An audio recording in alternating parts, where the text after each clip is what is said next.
Hi guys. இன்றைக்கி நம்ம கரூர் மாவட்டத்தில் நேற்று விஜய் அண்ணா வந்துட்டு டிவிக்கு தலைவர் விஜய் அண்ணா வந்துட்டு ஒரு பிரச்சாரம் செய்கிறதுக்கான எல்லாம் செட்டப்பும் நடந்துச்சு. எல்லாம் பார்த்துருப்பீங்க. அதில் துரஷ்டவசமாக 39 பேர் மரணம் அடைஞ்சிட்டாங்க. அதுக்கு என்னோடய சார்பாக ஆழ்ந்த இரங்கல் அவங்களுக்கும் ஃபேமிலி எல்லாத்துக்கும். விஜய் அண்ணாவை எல்லாம் விமர்சனம் பண்ண ஆரம்பிக்கிறாங்க.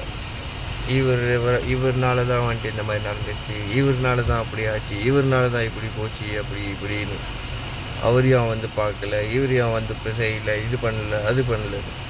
இன்றைக்கி விஜய் அண்ணா வந்துட்டு ஒரு அறிக்கை விட்டுருக்காரு. அதாவது பாதிக்கப்பட்ட ஃபேமிலி, இறந்த குடும்பத்துக்கு ஒரு குடும்பத்துக்கு 20 லட்சமும், காயம் அடைந்து சிகிச்சை பெற்றவங்களுக்கு தலா 2 லட்சமும் ஒரு ஃபேமிலிக்கு கொடுக்குறேன்னு சொல்லி அறிக்கை விட்டுருக்காரு.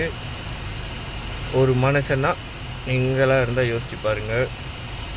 அவர் வந்துட்டு போயிருக்காரு. திடீர்னு இந்த மாதிரி விஷயத்தை கேள்விப்பட்டோன்னே நம்ம ஒரு சராசரி மனுஷனாக நம்மளுக்கு எப்படி ஃபீலிங் இருக்கும்? ஐயோ, நம்மளால் இந்த மாதிரி ஆச்சு, இந்த மாதிரி போச்சு, இந்த மாதிரி இதாச்சுன்னு ஒரு மனுஷன் உறுத்திக்கிட்டே இருக்கும். நம்மளே தூங்க கோர முடியாது அந்த ராத்திரி. ஆனால் இந்த எதிர்கட்சிங்களாம் இருக்காங்களே, எஸ்பெஷலி இந்த திமுக என்ன பண்ணுறாங்கன்னா, அந்த இறந்த செய்தியை, காயமடைந்த செய்தியை, நடக்கக்கூடாத சம்பவத்தை வந்துட்டு குறை அரசியலாக்குறாங்க. என்னென்ன பேசுகிறாங்க பார்த்தீங்களா மக்களே? எனக்கு ஒரு சந்தேகம் இருக்குது. விஜய் அண்ணா பிரச்சாரம் முடித்து போய் அந்த இடத்த விட்டுக்கு போய் ஒன்றும் கூட்டம் கலையலை. கூட்டம் அப்படியே இருக்குது, மெதுவாக நடந்துக்கிட்டு இருக்குது. அந்த தருணத்தில் விஜய் அண்ணா போய் 20 நிமிஷம் கழித்து நியூஸ் வருது. 20லேருந்து 30 நிமிஷம் கழித்து நியூஸ் வருது. அதாவது இந்த மாதிரி வந்துட்டு 30 பேர் வந்துட்டு காயம் அடைந்து, சில பேர் மரணம் அடைந்து ஹாஸ்பிட்டலில் வந்துட்டு வச்சுருக்காங்க அப்படின்னு சொல்லிட்டு நியூஸ் வருது. உடனே எங்கேயும் போகாத, எப்பவும் சேராத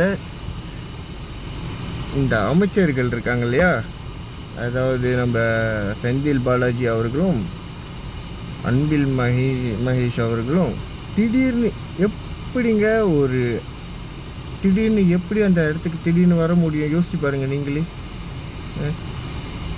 பிளான் இல்லாமல், ஒரு விஷயம் இல்லாமல், ஒரு அமைச்சர்கிட்ட செய்தி அவங்க கிளம்பி அவங்க ப்ரிப்பேர் ஆகி திருப்பியும் அந்த சம்பவம் நடந்த இடத்துக்கோ ஹாஸ்பிட்டலுக்கோ போகிறதுக்கான நேரம் அவகாசம் வந்துட்டு கொஞ்சம் தாமதமாவது ஆகும், லாஜிக்காக யோசித்தா.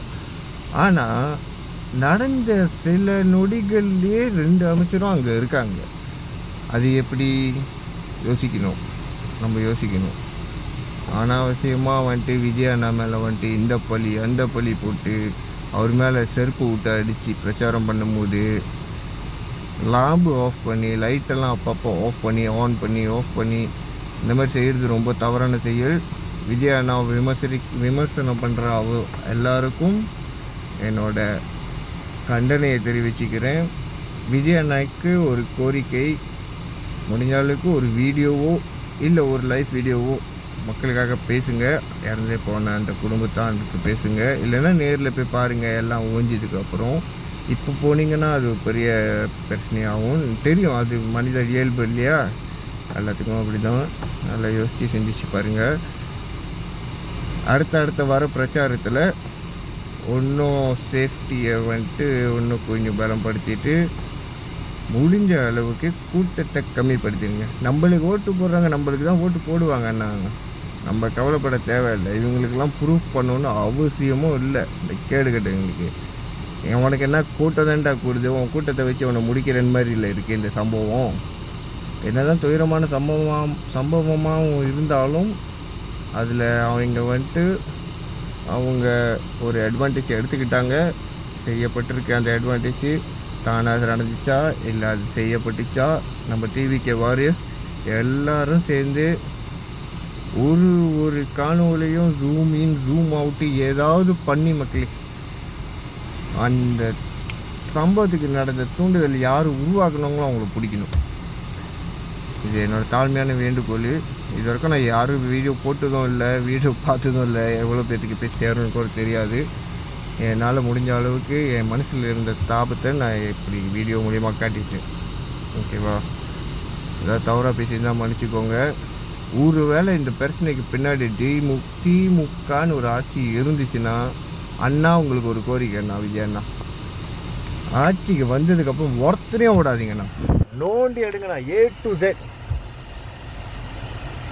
நீங்கள் தலைவராக இருக்கீங்க, சிஎம்மாக ஆயிட்டீங்கன்னு வச்சுக்கோங்களேன். சிஎம் வேலையை, மக்களுக்கான வேலையை நீங்கள் பாருங்கள். உங்களுக்கு கீழே இருக்க 2ஆம் கட்டம் 3ஆம் கட்ட தலைவர்களை விட்டு ஒரு பிரச்சனையும் நோண்டி எடுங்கண்ணா. 2021லேருந்து 2025 வரைக்கும் இந்த திமுக ஆட்சி இருந்துச்சுல, A to Z எல்லாத்தையும் கிளறி எடுங்க, எல்லாத்தையும் பிடிச்சி போடுங்கண்ணா உள்ளுக்கு. சட்டப்படி நம்ம என்ன செய்ய முடியும் செய்வோம்ண்ணா. சட்டத்தை மீறிலாம் வேலைக்காகாது, சட்டப்படியே செய்வோம். மக்களுக்கு வந்துட்டு நீங்கள் வெளிச்சத்தை போட்டு காட்டணும், யார் நல்லவன் யார் கெட்டவன், யார் இவ்வளோ நாள் என்ன பண்ணிக்கிட்டு இருந்தாங்கன்னா. சில வீடியோலாம் பார்த்தேன், சில பேர் கொந்தளிக்கிறாங்க, மருத்துவ இல்லத்துலேருந்து சில பேர் கொந்தளிக்கிறாங்க. என்னென்னு, விஜய் தான் அப்படி பண்ணிட்டாரு, இந்த மாதிரி நடந்துச்சு, இப்போ பார்த்தீங்களா செந்தில் பாலாஜி தான் ஆளாக வந்து நிற்கிறாரு, அன்பில் மகேஷ்லாம் வந்து ஆளாக நிற்கிறாரு, அப்படி இப்படின்னு கொந்தளிங்க ராஜா, கொந்தளிங்க. செஞ்சவனுக்கு தானே தெரியும் எப்போ என்ன நடக்க போகுது, எங்கே நம்ம இருக்கணும், எப்படி வேஷம் போடணும்னு. வராத அழுவெல்லாம் வர வச்சுக்கிட்டு அழுகுறதுக்கு இதுன்னா நாடக மேடை இல்லை ராஜா, நாடக மேடை இல்லை. அண்ணா, தாழ்மையான வேண்டுகோள், பார்த்து செய்யுங்கண்ணா. கவலைப்படாதீங்க, உங்கள் மனநல எனக்கு புரியுது, கவலைப்படாதீங்க. இந்த ஒரு மனசு இதுவும் எடுத்துக்காதீங்க. எல்லாத்துக்கும் தீர்வு கிடைக்கும், கண்டிப்பாக கிடைக்கும், நல்ல விதத்தில் கிடைக்கும்ண்ணா. கவலைப்படாதீங்கண்ணா. நல்லா ப்ரே பண்ணிக்கோங்க. மக்கள் நாங்கள் உங்கள் கூட இருக்கோம். I love you so much Anna.